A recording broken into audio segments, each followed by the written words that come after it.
दोस्तों, भोले भंडारी। आज दिनांक 27 जून 2024 है। आज की देवाणी जनवाणी मंगलवाणी मैं आपका दोस्त मंगल अलवरा राजस्थान से।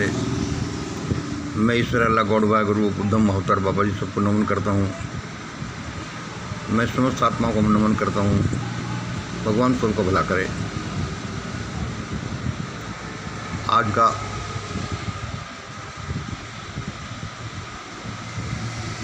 Video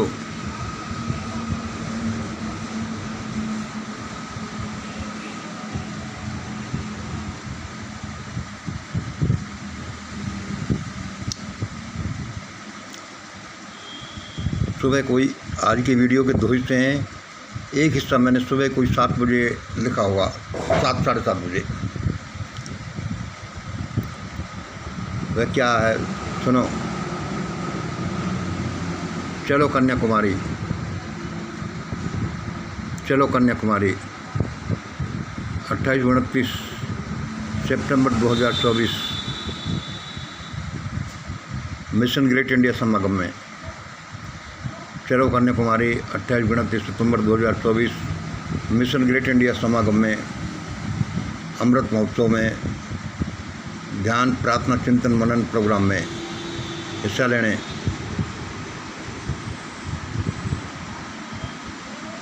how to make India great and world leader, यह चिंतन मनन करने कि how to make India great and world leader.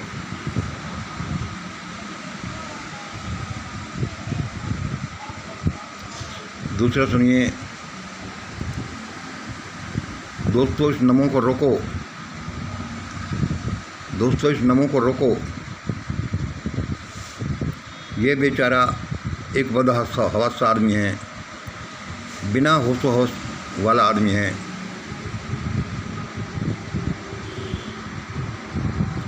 अब जो भारत बच खुच गया है वह भी नहीं बचेगा यदि इसको आप लोगों ने नहीं रोका तो।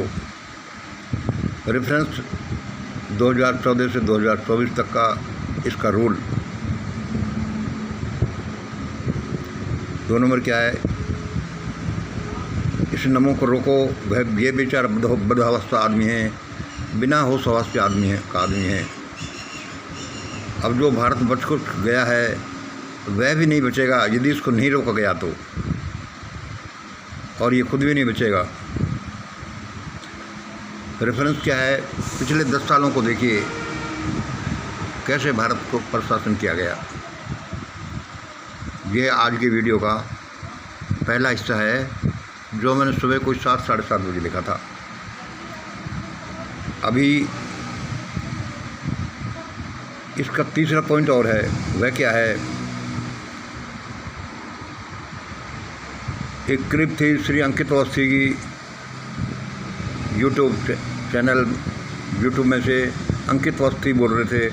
बहुत अच्छे वक्ता हैं, बड़े फैकल्टी हैं, कंपटीशन की तैयारी कराते हैं। वो बोल रहे थे कि नालंदा विश्वविद्यालय को बख्तियार खिलजी ने जलाया या ब्राह्मणों ने। तो अंकित अवस्थी जो एक कोचिंग चलाने वाले एक फैकल्टी हैं, वो बोल रहे थे सुबह नालंदा विश्वविद्यालय को बख्तियार खिलजी ने जलाया या ब्राह्मणों ने। इस बारे में भी अपने विचार रख रहे थे। उनका विचार था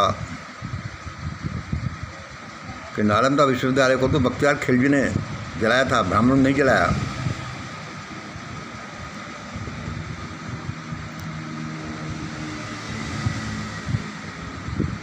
वे उसमें अपने तर्क दे रहे थे।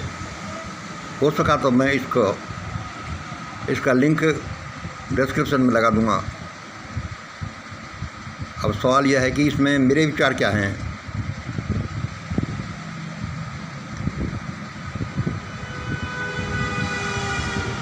मेरे विचार क्या हैं?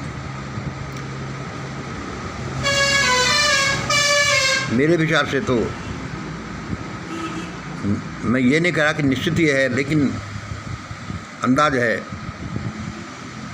मेरे विचार से तो नालंदा विश्वविद्यालय को बख्तियार खिलजी ने नहीं, ब्राह्मणों ने ही जलाया होगा। इस पर मैं बिल्कुल आश्वस्त हूँ। क्यों जलाया होगा? क्योंकि कोई भी काम किसी की विचारधारा से ग्रसित होकर वो किया जाता है। दोस्तों, ये सब कहते हुए मुझे सख्ताहट हो रही है कि मुझे ऐसा नहीं बोलना चाहिए कि बोलना चाहिए। हमें देश के दो समुदायों के बीच, जातियों के बीच, लोगों के बीच, किन्हीं भी दो जीवों के बीच में कटुता फैले ऐसे वचन नहीं बोलने चाहिए। इसलिए मैं ऐसे बात नहीं करता। मैं सबको प्यार करता हूँ। सभी इस देश में राजी खुशी रहें। लेकिन ये प्रसंग आ गया, किसी ने बोला, इसलिए मैं इस पर बोल रहा हूँ। नालंदा विश्वविद्यालय को बख्तियार खिलजी ने जलाया या ब्राह्मणों ने?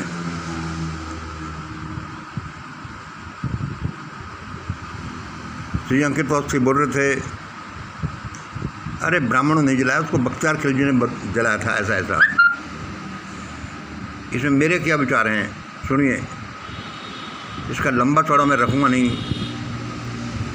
मेरे विचार से तो इसे ब्राह्मणों ने जलाया होगा, बख्तियार खिलजी ने नहीं। क्योंकि किसी काम को करने में, क्राइम को करने में मोटिव होता है। इस बाबत मोटिव ने देख करके ये देखिए, उसकी विचारधारा होती है कि क्या वह आदमी ऐसा कर सकता है, क्या वह शख्सियत ऐसा कर सकती है। क्या नालंदा विश्वविद्यालय को, जहाँ पर लाखों किताबें जला दी गई, कौन जला सकता है? मान लो बख्तियार खिलजी, ये लोग आक्रमणकारी थे, विदेशी थे, क्या ये जला सकते हैं? हाँ भाई, जला सकते हैं। लेकिन जलाने की ज़्यादा संभावना किसकी तरफ से है? बख्तियार खिलजी की तरफ से या ब्राह्मणों की तरफ से? मेरे विचार से तो ऐसा ही है कि यह नालंदा विश्वविद्यालय ब्राह्मणों ने जलाया होगा। क्योंकि जैसा हमें ब्राह्मणों की विचारधारा से, उनके एटीट्यूड से, उनके साहित्य से मिलता है, मनुस्मृति, पारसर स्मृति, गीता, पुराण, महाभारत, वेद, भागवत जो भी हैं, उन सब से एक ही झलक मिलती है कि भारत में ब्राह्मण अपने अलावा किसी को फलते फूलते नहीं देखना चाहते। जिस राम ने शंभु को, ऋषि को इसलिए मार डाला कि उसने शिक्षा प्राप्त कर ली थी, या फिर वह तपस्या कर रहे थे और ब्राह्मणों ने उसको जाकर बताया कि राम जी, तुम्हारे राज्य में दुख तकलीफ इसलिए आ रही हैं कि ऐसा ऐसा हुआ है। एक शूद्र ने शिक्षा प्राप्त कर ली है, शंभु ऋषि ने। तो राम ने आओ देखा ताओ जा करके उसको मार दिया। बड़ा भयानक समय चला है भारत में। इसलिए मेरे विचार से तो ये ऐसा ही लगता है कि ये नालंदा विश्वविद्यालय ब्राह्मणों ने जलाया होगा, बख्तियार खिलजी ने नहीं। चाहे भी कितने आक्रमणकारी रहे हों, मुस्लिम रहे हों, कट्टर रहे हों, ज़्यादा नॉनवेज खाने वाले रहे हों, लेकिन उन लोगों में बड़े समता का भाव रहा है, भाईचारे का भाव रहा है। उन्होंने अपने लोगों को कभी इस तरह से कष्ट नहीं किया जैसा भारत में ब्राह्मणों ने अपने भाइयों को किया। भाई, मेरा तो ये विचार बनता है। बाकी भगवान जाने। इस बारे में मैं प्रमाण नहीं दे सकता, ज़्यादा रेफरेंस भी नहीं दे सकता, लेकिन मेरे विचार से तो ऐसा ही हुआ होगा। चलो इस प्रश्न को छोड़ते हैं। अभी देखिए, और इस वीडियो का आधा दूसरा हिस्सा है। अभी 1623 मतलब 4:23 हो रहे थे, शाम का समय है, 4:23 हो रहे थे। मैं कुछ थोड़ा सो गया, मुझे झपकी से आ रही थी, अर्धनिद्रा का अवस्था में था। सही 4:23 पर शाम को अभी मैं दिन में सो रहा था कि किसी ने मुझे जैसे ऐसा समझो जैसे झटका देकर चला रहा हो, बोल रहा हो चलो चलो दिल्ली चलो, ये सपने की बात है, चलो चलो दिल्ली चलो, वहाँ एक गड़बड़ हुई है। सही 4:23 पर जब मैं सो रहा था, मुझे एक हलचल से सुनाई दी, मेरे आसपास कोई बोल रहा था चलो चलो दिल्ली चलो, वहाँ एक गड़बड़ हो गई है, और यदि वहाँ पर समय से नहीं पहुँचे तो गड़बड़ ज़्यादा हो सकती है। मैं हड़बड़ा कर खड़ा हो गया और मैं भी बोलने लगा चलो चलो दिल्ली चलो, वहाँ गड़बड़ ज़्यादा नहीं हो जाए, इसलिए वहाँ अपन चलते हैं। जैसे ही मैं होश में आया, मैंने देखा मैं क्या बोल रहा हूँ, मुझे कोई क्या बोल रहा है, चलो चलो दिल्ली चलो, वहाँ गड़बड़ हो गई है, कहीं गड़बड़ ज़्यादा नहीं हो जाए। मैं सोचने लगा कि ये क्या है, ये मेरा सपना था निश्चित ही, लेकिन इस सपने क्या होते हैं, कौन बोल रहा था कि नहीं बोल रहा था, ये मुझे कैसे वाइब्रेशन आ रहे हैं कि सच्चे होते हैं कि ऐसे ही उठपटांग आते रहते हैं।